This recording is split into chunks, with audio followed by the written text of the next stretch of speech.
Hello everyone, Charles Watts here, the Arsenal correspondent at Goal, joining you on Tuesday. We're edging closer to that big game against Olympiacos on Thursday night at the Emirates, but I think we're all, I was going to say secretly basking in it, but I don't think it's secret, is it? I think we're still basking in that glorious win behind me at the weekend against Tottenham. It's been a while since we beat that lot, so I think it's safe to say we can all enjoy ourselves after that victory and let it run on a little bit later into the week. But like I said, we are now turning our attentions towards that game on Thursday night. I'll talk a little bit about that at the end of this video, go over the team news.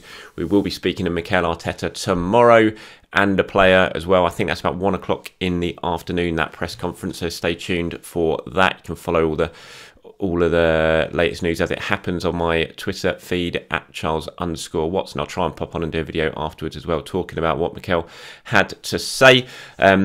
So yeah, keep an eye out for that one. But before we get to that, I just wanted to talk about a couple of points and go over a couple of things that are doing around. And as always on this video, please do let me know what you think in the comments section below. I'll try and pop on during the day and answer and get back to as many of you as I can. I wanted to start on Martin Odegaard. Obviously, had a very good performance at the weekend against Spurs. He's settled in really well to Arsenal. I think a lot of players, when they come over from January from abroad, haven't really played in the Premier League or England before, take some time to adjust, but it hasn't really taken Odegaard too much time to adjust. He's settled in really quickly, fitted into the style that Mikel Arteta wants, the system that Mikel Arteta wants. There's been a couple of games perhaps where he's not been on it as much as others, but on the whole it's been a very impressive start. He's now scored 2 goals in his last 2 games, and as usual, getting lots of comments and questions about, you know, could Odegaard stay? Could Arsenal keep him for the long term? So I thought I'd talk about that a little bit today. I mean, what Martin Odegaard has said, he said it a few times now, he's been asked about his future, and he said it again after the weekend, speaking to VG over in Denmark. He said, "I've said many times that I've been looking for stability at a club, but I haven't found it.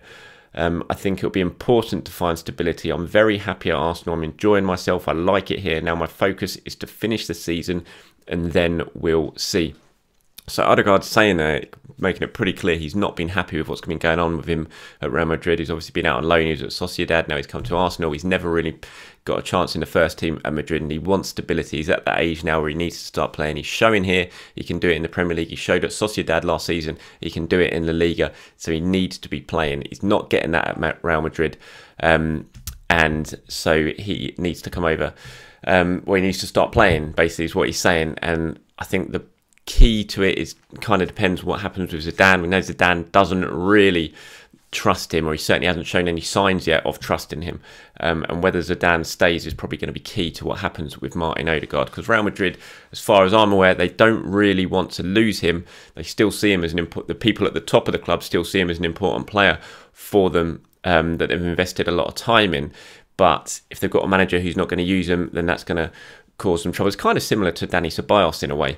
And so I think Arsenal are just going to have to wait and see what happens in the summer. That's what's been agreed between Arsenal and Real Madrid. There was no clause in the contract to turn it permanent in summer. There was an agreement that, look, when we get to the end of the season, we'll sit down, talk with a player, talk between the clubs, and we'll work out the best thing for the future. I think probably the ideal scenario for Arsenal would probably be getting back on loan for another season. Again, exactly what they've done with Dani Ceballos. He came in, had a good season last season. They sat down with Madrid in the summer and agreed to do it again. I think Arsenal, if they can do that next season, and have him back for the full season. I think they'll do that. I think Odegaard, if they want to sign him permanently, he's going to cost a lot of money. Whether Arsenal are going to have the money to do that, considering all the other business they need to do and other positions they need to strengthen, I'm not so sure this summer. I mean, I wouldn't rule it out, because you never know what Stan Kroenke's going to do, or if Arsenal are going to find money from somewhere, who they're going to sell. But you know, it's going to take a lot of money to get Odegaard out of Real Madrid, I think, just because of his age and his quality and what he's showing while he's over here. So it's going to, yeah, I think it's something we're going to have to wait for the summer. What Mikel Arteta said here says, look, we have Martin for a few months from Real Madrid, and first of all, we just have to maximise this time with him to try and help him bring to the team the qualities he has. At the end of the season, we will sit together and decide where we can take the relationship forward. At the moment, it doesn't just depend on us. So Arteta again there, you know, basically making it clear that it's all going to depend on what Real Madrid do, what the manager at Real Madrid wants, what the board at Real Madrid wants, and what they decide. I mean, there is an opportunity, you'd think, because Real Madrid don't have much money at the moment, which sounds ridiculous to say because it's Real Madrid, but they've really been hit hard like Barcelona have with the coronavirus pandemic. They're going to need to shake things up. Will they go for Haaland in the summer? Will they go for Mbappe in the summer? If so, they're going to need money. They're going to need potentially to make sales. Could Arsenal take advantage of that and turn Odegaard's move into a permanent one? So lots of ifs and buts in it, I think, at the moment. It's just from what Odegaard says there and from what Arteta says, and certainly from what we understand when the deal was done, from what people at Arsenal were telling us, is it's going to be something for the summer. It's going to be similar to the Ceballos situation, and it's just going to be a case of being patient, enjoying him while we've got him at the moment, and then we'll see what happens in the summer, both in Spain and in England. Right, from one midfielder to another, slightly different sort of midfielder in Matteo Guendouzi. Quite easy to forget about Matteo at the moment. Now he's over in Germany on loan. But he has been speaking about his Arsenal future. Some interesting comments actually from him. So I'll go over. He's been speaking to France Football over in France. He's obviously the French under-21 captain at the moment. And he was asked, is the story between Arsenal and you over? And he says, no, not at all. Now I'm fully focused on my season here with Hertha Berlin. Next, we will have to sit down with my entourage and people at the club and think and discuss the future. I'm still an Arsenal player. This summer will be a decisive moment. A couple more things from him. He was asked, could you come back to Arsenal with Mikel Arteta as manager? And he said, yes, of course. I belong to Arsenal for another year. I said, your relationship with Arteta has caused quite a stir. Is your desire to truly resurrect the relationship between the two of you? And Matteo said, I'm here in Berlin to improve. From the moment that I'm playing for Arsenal, I will give everything for this club, for the fans, for the team, for the staff. I will work hard for the shirt as I've always done. So quite an interesting response there. It doesn't really talk. The question was about the manager. And he talks about the club, the fans, the team, the staff. Didn't really mention Mikel, although I suppose you could say Mikel is staff, but I thought that was quite an interesting response.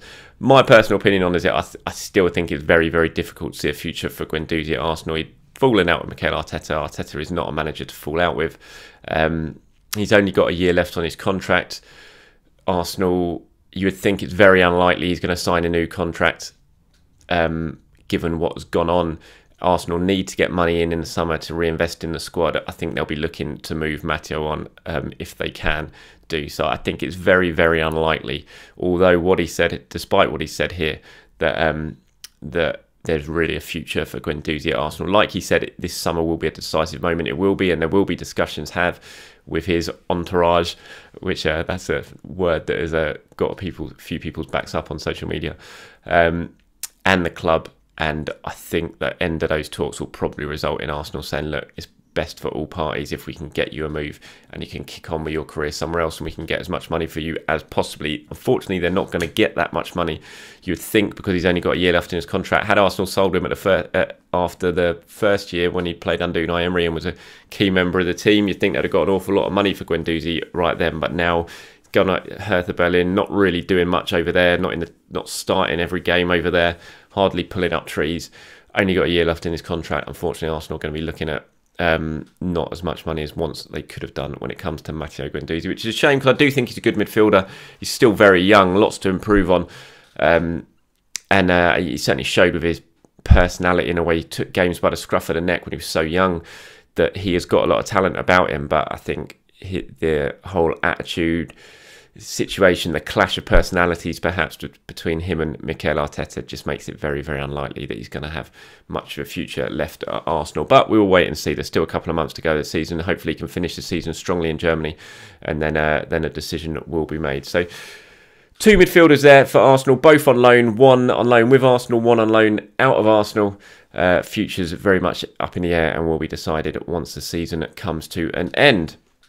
Right, let's look a little bit further ahead now, shall we? Let's maybe turn our attentions to the Olympiacos game. I wanted to talk a little bit about Nicolas Pepe. Now, that penalty there scored by Alexander Lacazette has certainly generated a lot of headlines. Was it a penalty? Was it not? I'm not really going to get into that, but the fact was it was a penalty. But I just want to talk about Nicolas Pepe. Now, it would never have been a penalty had Pepe not played that fantastic pass, which has almost got a little bit forgotten, for Alexander Lacazette to win it, which led to the incident where Lacazette got fouled by Sanchez. Fantastic ball from Pepe, the way he brought it down from Lloris's clearance, and then just the first time zip on it straight into Lacazette's path. Really deserves a lot of credit for that, Nicolas Pepe. And he's got a big opportunity the next couple of weeks, I would say, because we saw what happened with Bukayo Saka. Obviously went off at half-time, was feeling his hamstring. We don't know yet exactly how bad it is. We'll probably find out more from Mikel tomorrow at his press conference when it comes to Saka.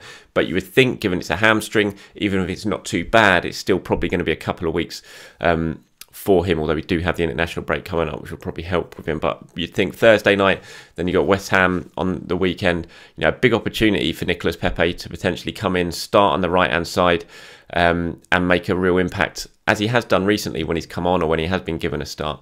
I think Willian will probably get the nod again on the left against Olympiacos on Thursday night, but I think you've got Pepe now potentially playing on the right. Will Smith-Rowe play? Will Odegaard play? Who's going to get rested? You know, there's lots of options for Mikel Arteta, but I'd say certainly Saka's injury will open the door a little bit for Nicolas Pepe over on the right-hand side to come in and make a big impact on the team and certainly throw his hat into ring for a more regular starting spot.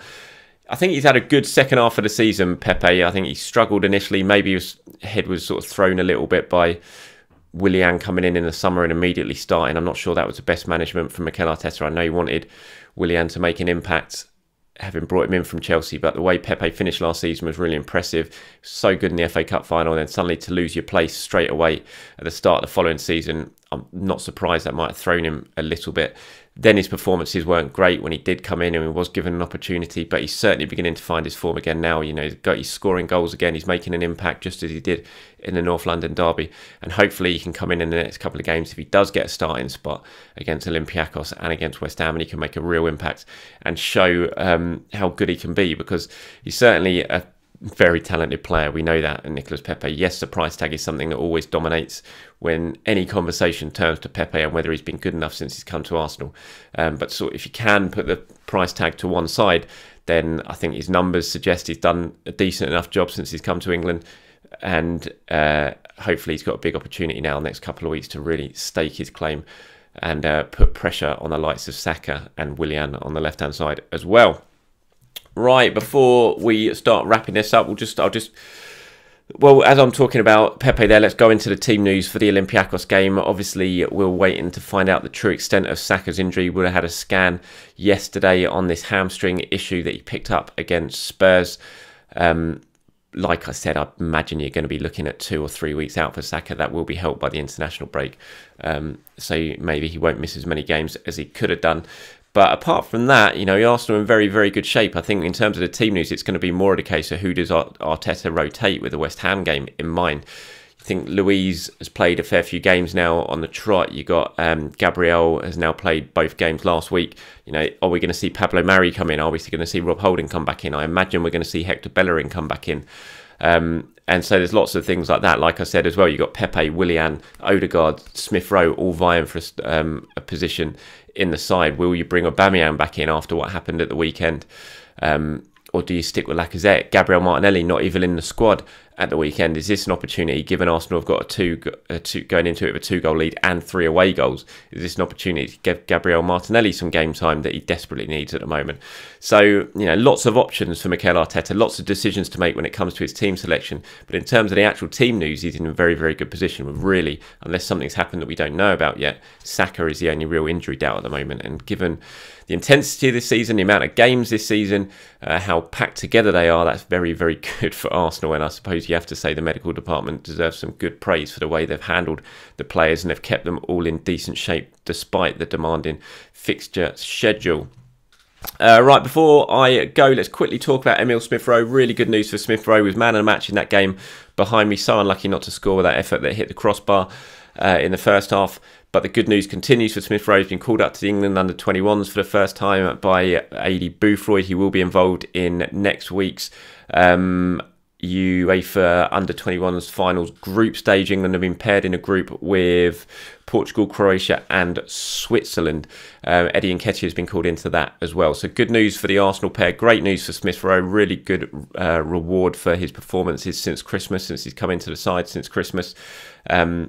And Adi Boothroyd has been talking about him. Actually, I'll read through a little bit about what he's had to say. I'll drop the piece that I put on goal on in the comment section below, so you can have a read of it as well, because some really good comments from Boothroyd on Smith Rowe and what makes him so special. He said he's been outstanding for his club. Honesty is the word that jumps out at me. We can talk about all his technical qualities that he's got and his willingness to work for the team, but he is so honest in what he does. He is desperate to please. You can see the little techniques in his game, particularly without the ball. People wouldn't really associate him without the ball, but his willingness to work, to get into position, to check his shoulders, make sure he's doing what the coach wants him to do. I think probably the key thing for him, what I like about him so much, is his football brain. Absolutely spot on there, Boothroyd. Smith Rowe's football brain for someone so young, so inexperienced at senior level, absolutely fantastic. He just sees things, his movement's fantastic, he knows where he should be, he knows how to beat a man, he picks out players superbly that he sees them, he can spot a pass, and it really does make Smith Rowe stand out and shows what a special talent he is.